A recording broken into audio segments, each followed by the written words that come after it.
अमीर घराने से होने के कारण उसके माता पिता हमेशा ही उसके बिगड़ते हुए व्यवहार से परेशान रहते थे।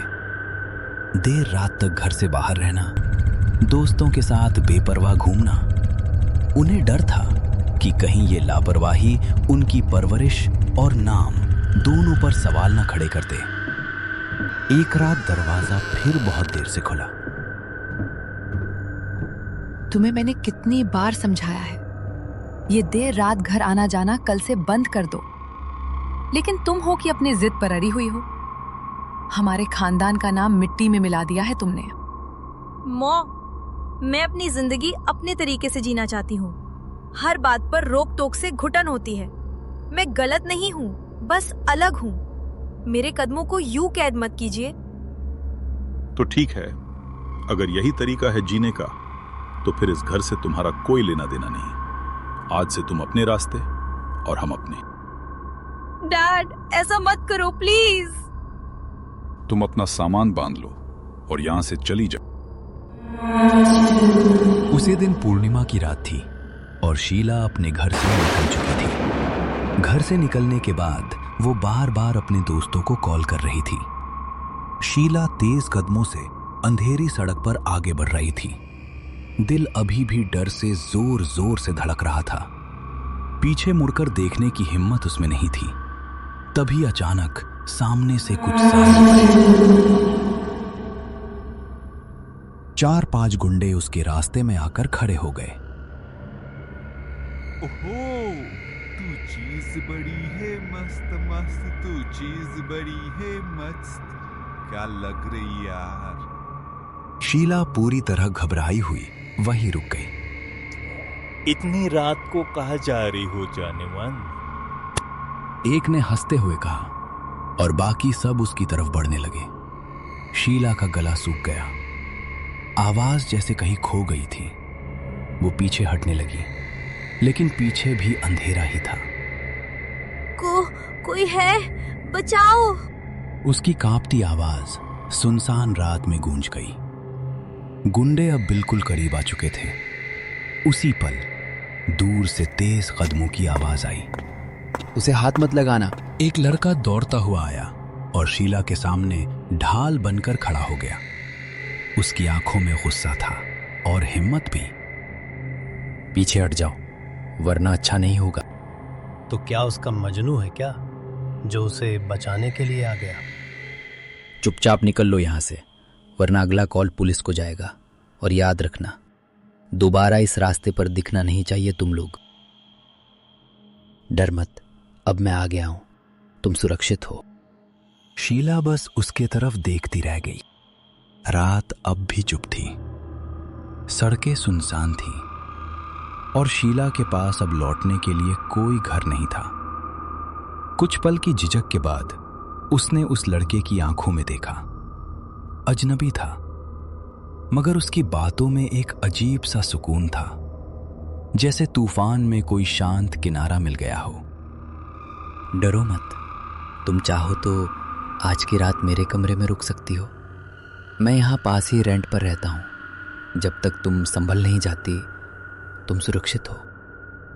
शीला ने एक पल भी नहीं सोचा, बस चुपचाप उस अजनबी लड़के के पीछे कदम बढ़ा दिए, जैसे थकी हुई जिंदगी को अचानक कोई सहारा मिल गया हो। शीला उस लड़के के साथ धीरे धीरे उस घर तक पहुंच गई। घर सुनसान था, चारों तरफ गहरा सन्नाटा फैला हुआ। आसपास दूर दूर तक कोई बस्ती नहीं, सिर्फ पेड़ों से घिरा हुआ जंगल का इलाका। ये माहौल देखकर शीला एक पल को ठिठक गई। दिल में हल्की सी घबराहट उठी, लेकिन थकान और मजबूरी ने उसके कदमों को फिर भी अंदर जाने पर मजबूर कर दिया। कुछ ही देर में थकी हुई आंखों पर नींद इतनी भारी पड़ गई कि उसे होश ही नहीं रहा कब वो गहरी नींद में डूब गई। रात और भी गहरी हो चुकी थी। तभी उसे लगा जैसे कोई धीमे धीमे कुसकुसाकर बात कर रहा हो। शीला की आंख अचानक खुल गई। कमरे में अंधेरा था।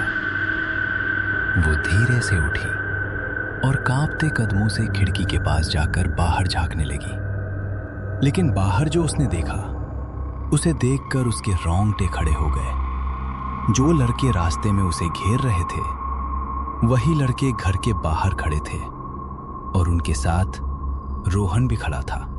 वही रोहन जिसके भरोसे वो यहां आई थी। अब कोई शक नहीं बचा था, ये सब एक चाल थी। उन लड़कों ने उसे रास्ते में घेरा, फिर अचानक रोहन का हीरो बनकर आना, उसे अपने सुनसान घर तक ले आना, सब कुछ पहले से तय था।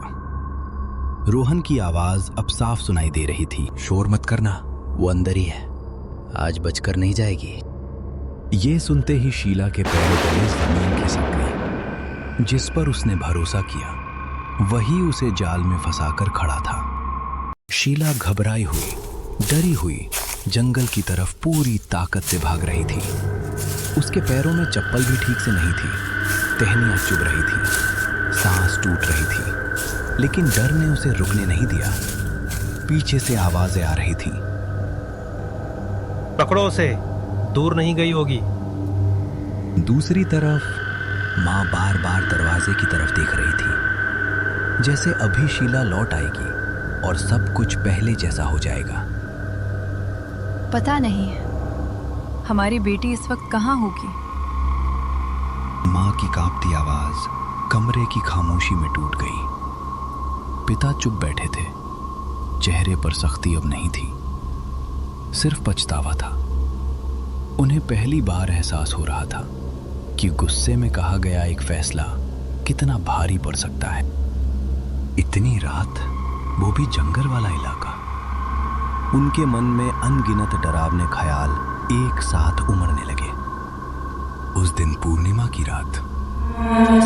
आगे जो हुआ वो किसी ने सोचा भी नहीं था। शीला ने बिना कुछ सोचे अपनी जान बचाने के लिए सीधे कुएं में छलांग मार दी। कुछ पल तक सब चुप रहे, फिर रोहन के दोस्त घबरा कर बोले, अरे ये तो अब मर गई, चलो यहाँ से भागते हैं, नहीं तो पुलिस आ जाएगी। सब तेजी से वहां से भागने लगे। शीला तड़पती रही, हर सांस जैसे दर्द से भर गई थी। आखिरकार उस सुनसान अंधेरे में उसकी आखिरी सांस भी थम गई और उसके साथ ही एक मासूम जिंदगी हमेशा के लिए खामोश हो गई। रात के तकरीबन 12 बजे होंगे। नाइट शिफ्ट में काम करने के बाद वो इसी तरह पैदल अपने घर लौट रहा था। यूं तो शहर की सड़कें, लेकिन गली में पसरा सन्नाटा फिर भी रोहित के दिल की धड़कन बढ़ा रहा था। उसकी तेज सांसों और हील की खटखट के अलावा वहां किसी तरह की कोई आवाज सुनाई नहीं दे रही थी। अचानक रोहित को अपने कदमों के अलावा एक और कदमों की आहट सुनाई देने लगती है। घबराकर वो मुड़कर पीछे देखता है तो पीछे अंधेरे सन्नाटे के अलावा कोई नजर नहीं आता। रोहित एक बार फिर से गली में आगे बढ़ने लगता है। तभी अचानक उसे अपने सामने सफेद रंग के ड्रेस लगाए एक लड़की नजर आती है। बाल से उसका चेहरा पूरी तरह से ढका था, जिसके कारण यह पहचानना मुश्किल था कि वो लड़की आखिर है कौन। कौन है वहां? छुप क्यों रहे हो? सामने आओ। लेकिन उसकी आवाज सुनने वाला वहां कोई नहीं था, सिर्फ खाली अंधेरा और दूर कहीं कुत्तों के भौंकने की आवाज। डर को झटक कर वो घर पहुंचा और थकान से बिस्तर पर गिरते ही गहरी नींद में सो गया। अगली रात रोहित फिर उसी रेलवे स्टेशन से अपने घर की तरफ लौट रहा था। रात पहले से ज्यादा खामोश थी, हवा ठंडी और अजीब भारी। कुछ कदम चलते ही उसे फिर वही आवाज सुनाई दी, धीमे भीगे कदमों की आहट। इस बार रोहित रुका नहीं, लेकिन उसकी चाल अपने आप तेज हो गई, आवाज भी तेज हो गई, जैसे कोई उसके बिल्कुल पीछे चल रहा हो। हिम्मत जुटाकर उसने अचानक पीछे मुड़कर देखा। सड़क खाली थी, लेकिन जमीन पर गीले पैरों के निशान बने हुए थे जो सीधे उसकी तरफ आ रहे थे। रोहित की सांस अटक गई। तभी उसके कान के क्यों भाग गए रोहित? रोहित का शरीर सुन्न पड़ गया, क्योंकि ये आवाज उसी लड़की की थी, शीला की।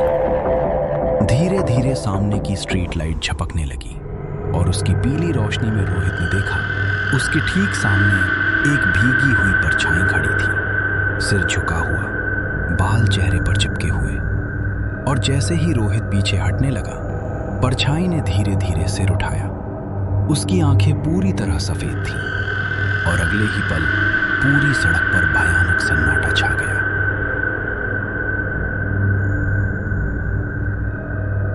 रोहित चीखना चाहता था, लेकिन उसकी आवाज जैसे गले में ही जम गई थी। वो परछाई उसे धीरे धीरे घसीटते हुए उसी सुनसान रास्ते की तरफ ले जाने लगी, जहां 1 साल पहले शीला ने कुएं में छलांग लगाई थी। रास्ते भर सिर्फ घिसटने की आवाज आती रही और उसके साथ हल्की सी भीगी हंसी, जैसे कोई बदला पूरा होने का इंतजार कर रहा हो। कुछ ही देर में वे दोनों उस पुराने कुएं के पास पहुंच गए। चारों तरफ सन्नाटा, ऊपर पूर्णिमा का चांद और नीचे कुएं का काला अंधेरा जो सब कुछ निगल लेने को तैयार था। परछाई ने धीरे धीरे रोहित को कुएं के किनारे खड़ा कर दिया। फिर पहली बार उसने साफ आवाज में कहा, जिस डर में मैं मरी थी, उसी डर में अब तुम जियोगे हमेशा। रोहित जोर जोर से सिर हिलाने लगा, आंखों से आंसू बहने लगे। लेकिन अगले ही पल एक अदृश्य ताकत ने उसे पीछे की तरफ खींचा और छपाक, रोहित सीधे उसी अंधेरे कुएं में गिर गया। कुछ सेकंड बाद सब फिर शांत हो गया। सिर्फ कुएं के अंदर से 2 अलग अलग आवाजें गूंज रही थी। एक रोहित की मदद मांगती चीख और दूसरी शीला की धीमी संतुष्ट हंसी। कहते हैं पूर्णिमा की रात उस कुएं के पास खड़े होकर अगर कोई झांके तो पानी में 2 चेहरे दिखाई देते हैं, एक मदद मांगता हुआ और दूसरा उसे हमेशा के लिए नीचे खींचता हुआ।